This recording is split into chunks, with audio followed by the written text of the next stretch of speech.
یا رسول اللہ مجھے کچھ نصیحت کر دیں۔ آقا علیہ السلام نے فرمایا ارے دیوانے جب تجھے اتنی فکر ہے، جب تو حکیم کے پاس آ کے ظاہری بات ہے حکیم تجھے نسخہ بھی ضرور دے گا۔ آقا علیہ السلام نے فرمایا 5 نمازیں فرض ہیں، ان کو ادا وقت پر کیا کر، اور اگر ہو سکے تو اشراق بھی پڑھ لیا کر، اگر ہو سکے تو چاشت کی نماز بھی ادا کر لیا کر، اگر ہو سکے تو ابابین بھی پڑھ لیا کر، صلاۃ التوبہ بھی پڑھ لیا کر۔ عرض کیا رسول اللہ صلی اللہ علیہ وسلم جو آپ نے 5 نمازیں فرض بتائی ہیں ان کی میں آپ سے وعدہ کرتا ہوں جب تک میری زندگی کا سانس باقی ہوگا یہ نمازیں نہیں چھوڑوں گا، باقی ان کا میں وعدہ نہیں کرتا، کیوں میں بکریاں چراتا ہوں، ٹائم ملے نہ ملے میں آپ سے غلط بیانی نہیں کروں گا۔ آقا علیہ السلام نے دوسرا نسخہ عطا فرمایا کہ میں سال کے اندر ایک مہینہ آتا ہے جس کو رمضان بولا جاتا ہے، پھر میں کہا کرتا ہوں جب اللہ تعالیٰ بے زبانوں کو زبان عطا کرتا ہے، پھر پڑھنے کو پھر وہ قرآن عطا کرتا ہے، جب اللہ تعالیٰ بخشنے پر آئے گناہگاروں کو پھر گناہگاروں کو تحفوں میں وہ رمضان عطا کیا کرتا ہے۔ آقا علیہ السلام نے فرمایا کہ پھر ماہ رمضان ایک رمضان آتا ہے، اس کے 30 دن ہیں، اللہ نے وہ روزے فرض کیے ہیں، ان روزوں کو رکھ لیا کر، اگر ہو سکے تو یوم عاشوراء کے 2 روزے ان کو بھی رکھ لیا کر، اسی طرح اور شب برات آگے پیچھے تیرا جو دل کرتا ہے روزے رکھ لیا کر۔ عرض کیا رسول اللہ صلی اللہ علیہ وسلم جو روزے فرض ہیں کہ میں آپ سے وعدہ کرتا ہوں جب تک میرے اندر طاقت ہوگی، جب تک میرے دل کے اندر سانس ہوگا میں یہ روزے کبھی نہیں چھوڑوں گا، باقی نفل روزے کے آپ سے میں کیا ہے وعدہ نہیں کرتا، کیوں میں غریب آدمی ہوں، بکریاں چرانے جاتا ہوں، نہ جانے وہاں پر گرمی کا موسم ہوگا، کبھی پہاڑوں پہ بکریاں چراتا ہوں، کبھی جنگل کے اندر، کبھی درختوں کے نیچے، میں آپ سے وعدہ نہیں کرتا۔ رسول اللہ صلی اللہ علیہ وسلم نے تیسرا نسخہ عطا فرما دیا، فرمایا کہ زندگی کے اندر ایک بار حج فرض ہے اور اس کے بعد اگر ہو سکے تو نفل عمرے بھی کر لیا کر، آگے پیچھے اگر اللہ تجھے وسعت دے دے تو دوسرے حج بھی کر لیا کر، پھر بھی حج کر لینا۔ عرض کیا رسول اللہ صلی اللہ علیہ وسلم جھوٹ نہیں بولتا، ایک دفعہ جو حج فرض ہے اس کو میں زندگی کے اندر پورا کروں گا، لیکن نفل عمروں کے آگے پیچھے کرنے کی میں آپ سے وعدہ نہیں کرتا۔ رسول اللہ صلی اللہ علیہ وسلم نے فرمایا چوتھا نسخہ عنایت فرما دیا، فرمایا کہ جب صاحب استطاعت بن جائے، مالدار بن جائے تو زکات فرض ہو جاتی ہے سال کے اندر، وہ زکات بھی ادا کر لیا کر، اگر ہو سکے تو صدقہ خیرات بھی دے دیا کر۔ عرض کیا رسول اللہ صلی اللہ علیہ وسلم اگر صاحب استطاعت ہو گیا جو زکات فرض ہے اس کا وعدہ کرتا ہوں، باقی نفلیوں کا میں آپ سے وعدہ نہیں کرتا۔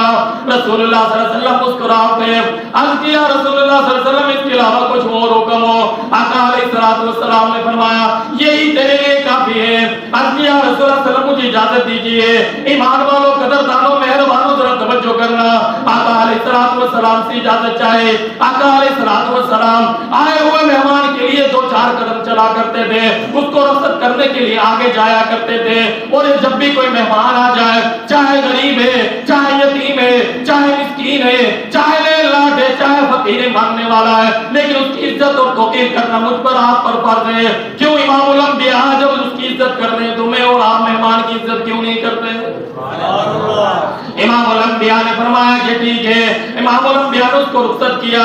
جب وہ جانے لگا آقا علیہ السلام فوراً کیا صحابہ رضی اللہ عنہ کو فرمایا ارے میرے دیوانوں میری طرف توجہ کرو، ارے میرے دیوانوں میری طرف توجہ کرو، ارے میرے دیوانوں میری طرف توجہ کرو۔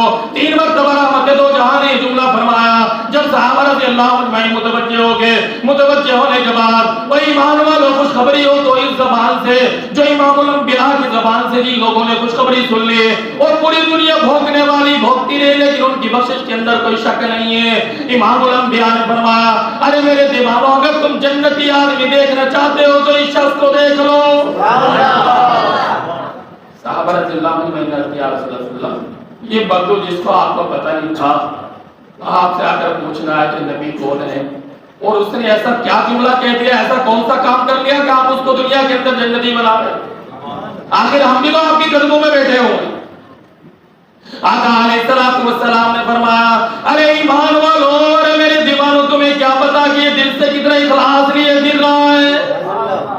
اس نے سچ سچ بات کر دی، جو فرائض تھے ان کا وعدہ کر لیا، نفلیوں پر وعدہ نہیں کیا، اور وعدہ کرنا یہ صداقت کی بات ہے۔ اور عرض کی یا رسول اللہ صلی اللہ علیہ وسلم جب اگر جان ہوگی میں ان فرائض کو پورا کرتا رہوں گا. جب اس نے وعدہ کر لیا, وعدہ کرنے کے بعد اللہ کی طرف سے اعلان ہو گیا, اتنا پکا سچا آدمی ہے. اللہ کہہ رہا ہے اولئک الذین انعم اللہ علیہم من النبیین والصدیقین والشہداء. اللہ فرما رہے ہیں ایمان والو جو سچ بولتے ہیں کل قیامت کے دن جنت کے اندر وہ نبیوں کے ساتھ ہوں گے. سبحان اللہ. ہم تم بھی تو نبی کے ساتھ ہونا چاہتے ہیں, نہیں ہونا چاہتے؟ سچ بولا, ایمان والوں کا ساتھ دیا, حق بولا کرو. ہمیں اللہ نے حق کے لیے پیدا کیا, باقی لوگ دنیا بھری پڑی, حق بولا. میرے عزیزو ٹائم ہو چکا ہے, میں زیادہ لمبا جوڑا ہے آپ کے وقت نہیں لینا چاہتا. آپ کچھ نصیب ہو, چلو ٹائم پر آ گئے. اچھا میرے عزیزو بات یہ ہے, اس طرح اللہ نے آج ہمیں خوشی دی ہے اور ہم خوشی کے طور پر اللہ کے گھر میں آئے ہیں, تو انشاءاللہ ہم بھی اللہ کو خوش کرنے کی کوشش کریں گے, نہیں کریں گے؟ اللہ کو راضی کرنے کی کوشش کریں گے, نہیں کریں گے؟ تو راضی کرنے کی کوشش یہ ہے کہ اپنے دیے ہوئے مال میں سے اللہ کے راستے میں خرچ کریں. حدیث کے اندر آتا ہے بخیل عبادت گزار سے. یہ میں کوئی من گڑت سے کہانی بات نہیں کر رہا, بخیل عبادت گزار سے جاہل سخی بہتر ہے. جو اللہ کے راستے میں مال لٹاتا ہے اللہ کو بڑا. رحمت دو جہاں سے پہلے حاتم طائی کا نام تھا یا بڑا سخی, بڑا سخی, بڑا سخی. لیکن جب امام الانبیاء آئے تو سارے سخی مغلوب ہو گئے, میرے نبی سب کا سردار ہو, سخاوت کے ریکارڈ ہو. اگر میرے عزیزو ایک بات یاد رکھو, ایمان سب سے پہلے ضروری ہے. اگر پیسوں سے جنت ملتی تو قارون خرید سکتا, خدائی دعوے سے اگر جنت ملتی تو نمرود خرید سکتا, اگر طاقت کے ذریعے جنت ملتی تو فرعون خرید سکتا, اگر اس کی بناوٹ اور سجاوٹ کے اعتبار سے جنت ملتی تو شداد خرید سکتا, اگر سرداریت کے اعتبار سے جنت ملتی تو ابو جہل خرید سکتا, اگر خوبصورتی کے اعتبار سے جنت ملتی تو ابو لہب خرید سکتا. لیکن یاد رکھو کہ ایمان نہ مال سے خریدا جا سکتا ہے, نہ دولت سے, نہ خدائی دعوت سے, نہ طاقت سے, بلکہ یہ تو رب کی رحمت سے ہی جنت ملا.